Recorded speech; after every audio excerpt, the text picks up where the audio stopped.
All right, my bad. I was CBS, I think, did a ranking in one of their writers and saying that the most Lions' highest priority in free agency should be CJ Chauncey Gardner-Johnson. Now, if y'all remember, I think I might have did a draft spotlight on him.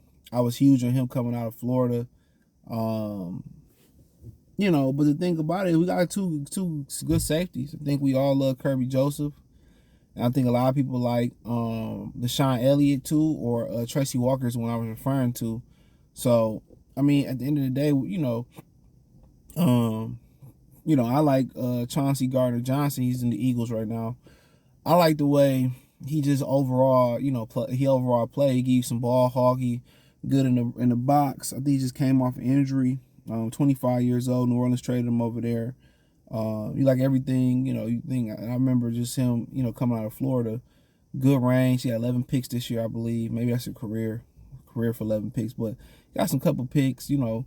Play the box well, can tackle, could be a heat missile, good ball hawk. But in a way, he would pretty much be replacing Kirby Joseph. Because Tracy Walker is so active in the box. Deshaun Elliott kind of active in the box. And that would be more like a luxury for the Detroit Lions. And I think I like the balance between Tracy Walker coming off the Achilles. He already running. Unless they just paid him too. Unless they want to trade him. I don't know if you could trade him off the injury and nobody would bite. But I like the balance. And I like you bringing back Deshaun Elliott until Tracy Walker get back in. So back in a rhythm.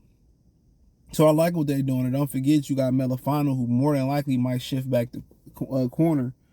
I see people, wanting the Lions to draft a cornerback, and I already explained in the first round, to me, you don't need another young cornerback. They take time to develop. You got Jeff O. Now, if you're going to move on from Jeff Okudah pretty soon, then I understand Gonzalez, Porter.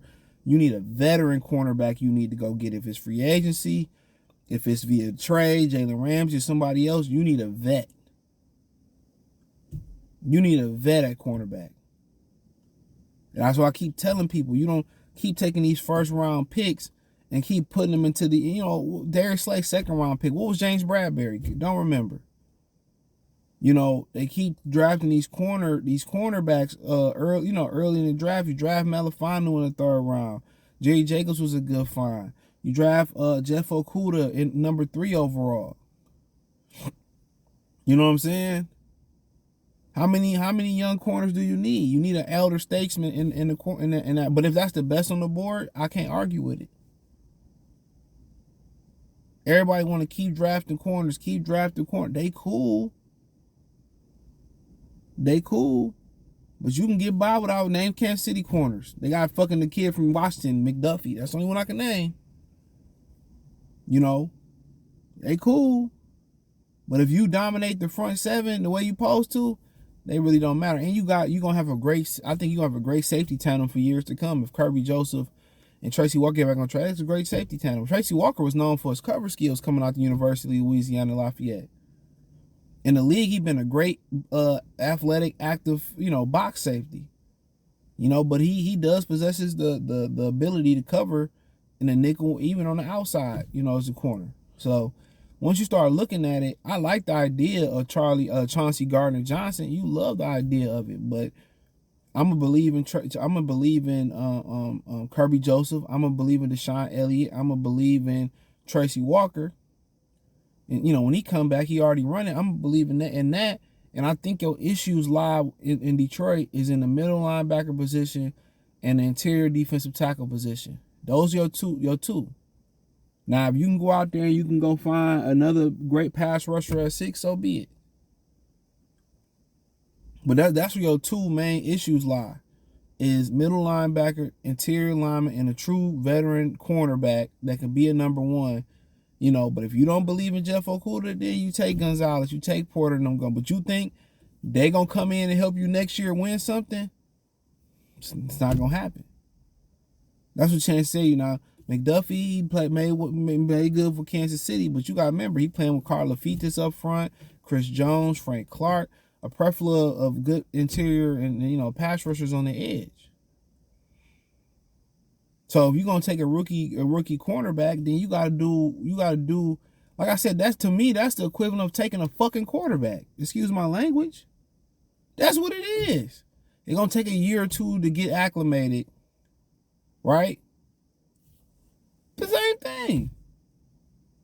It's crazy. And you got 1,000 young cornerbacks back. Go get you somebody that you know what the. I'd rather carry 17 for Jalen Ramsey than take another young dog. I'm sorry.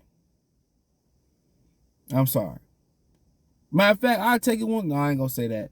But Charlie Gardner-Johnson, I just think that's a luxury. It's a luxury pick that you don't need right now. If I had to say this off the top, the one guy I think they should go for in free agency, but they still would have to address it at some point in the draft, is Levante David. I take Levante, plug him in, and people say, oh, he's too old. You got the youngest fucking football team, the second youngest football team in the league. Don't you need a little bit of Super Bowl veteran experience now? But I still would go ahead, if I seen a good inside linebacker or a linebacker prospect I felt I can develop behind Levante Davis for a year or two, because that's a position that's like the quarterback of the defense. He can learn behind him. I still will keep Anzalone on the team. They all can learn together. They can prep him, and when he's ready, we plug him in. So be it. So that's the kind of one guy I'm looking at that I think they, free agent wise. I'm not sure how Greedy Williams doing in the league.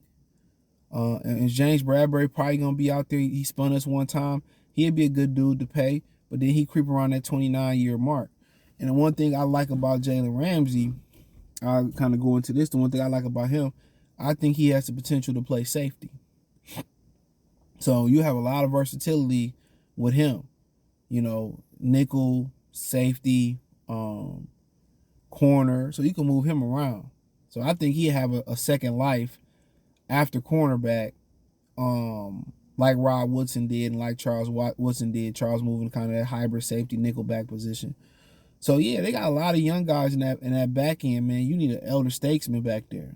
And if we didn't repay Tracy Walker, I would say yeah, but if Kirby Joseph to hit the ground running the way he did, you just hope he keep excelling and going up. But their main thing remains depth. Their main thing remains interior defensive lineman, somebody that can push the pocket, somebody that can stop the run. They thing remain inside linebacker, and a veteran corner. Those are the three hot spots defensively. Overall, you always gonna look at cornerback. You know what I'm saying? A quarterback, excuse me. You got to. At some point, you're gonna have to give the keys to somebody younger. And the longer you put that off, people don't understand how important the position is. It's too fucking important to keep saying, "Oh, we're gonna believe in golf. We're gonna believe." You gotta start the process of moving on. You gotta think about this. Sean Payton said not too long ago that they were going. They had a deal in place to move up and draft. Patrick Mahomes, but Kansas City ended up jumping him, and he was about to Mahomes. They had told Drew Brees we about to draft Patrick Mahomes, and Kansas City jumped up and took him. So you got to understand, Bill Belichick was always with one or two good quarterbacks behind Tom Brady. He stayed taking Ryan Mallett, Brian Hoyer, Jacoby Brissett, Jimmy Garoppolo. He stayed doing that. Dallas did it. Drew Bledsoe, Tony Romo, Dak Prescott. The position is too important to keep it denying. If you got a guy there, number one pick or 59,000 pick, San Francisco showed you that, you have to take him. You can't keep denying. You can't keep ignoring the truth. And everybody in Detroit think you're going to build this perfect team around Goff. And when it come time for Goff to make a play, he going to make the play. Oh, he made it to the Super Bowl with the Rams. You niggas is not the Rams. Hate to say it, we not the Rams. We don't have Todd Gurley. We didn't draft Aaron Donald. We passed on him. That ain't us. Everything in Detroit is never going to be symmetrically perfect. You look at Cincinnati, everything, it look, it's like Cincinnati is a girl that you see in a club, the lights off, nice shape, nice body, she look good, you know what I'm saying? But for years, you turn the lights on, and for years, you turn the lights on. I mean, you turn the lights on, and for years, she like, oh, nah, I ain't that drunk to take her home. She ain't shit in the face, teeth crooked. Now when you add Joe Burrows, you turn the lights on. Oh, she look as good as she is in the dark and the light. Yes, let's go to the telly. Let's go to the matter of fact. You find enough, I'll take you to the crib. So that's kind of where it's at. It's all the rules is for the quarterback. You need a quarterback, bro. You need a young, and the longer you take the jump start the quarterback position, no matter how good Goff played this year, you didn't win enough games. So you always gonna start there. You be like, yo, you gotta start there. I'm telling you. And then if you gonna stick with Goff, you gotta stick with Goff for a number of times. Then you have to get explosive players that can make explosive plays, who can make big plays and take the onus off of Goff back. And that's what Matthew Stafford didn't really have. Guys you can hand the ball off to or throw a 2-yard screen to, and they can take it to the house. Guy that can score off the kick return. So those things, in the kicker, because we lost some games based off the kicker this year. Well, that's all I got, man. Check out Detroit Lions Talk playlist. Thumbs up the video, share the video, subscribe to the channel. Next subscribe button is the bell icon button. Hit all notifications, increase your chance. Get notifications. We go live or drop video. Financially, want to support the channel. Cash App, $CJ Good 313. Venmo, CJ Good 313. PayPal link in the description. Hit the link tree. Find me on Twitter, Twitch, Instagram, Spotify, Anchor, Cash App, Venmo, PayPal. Appreciate the love and support. Let me know what you think. Comment section. Peace.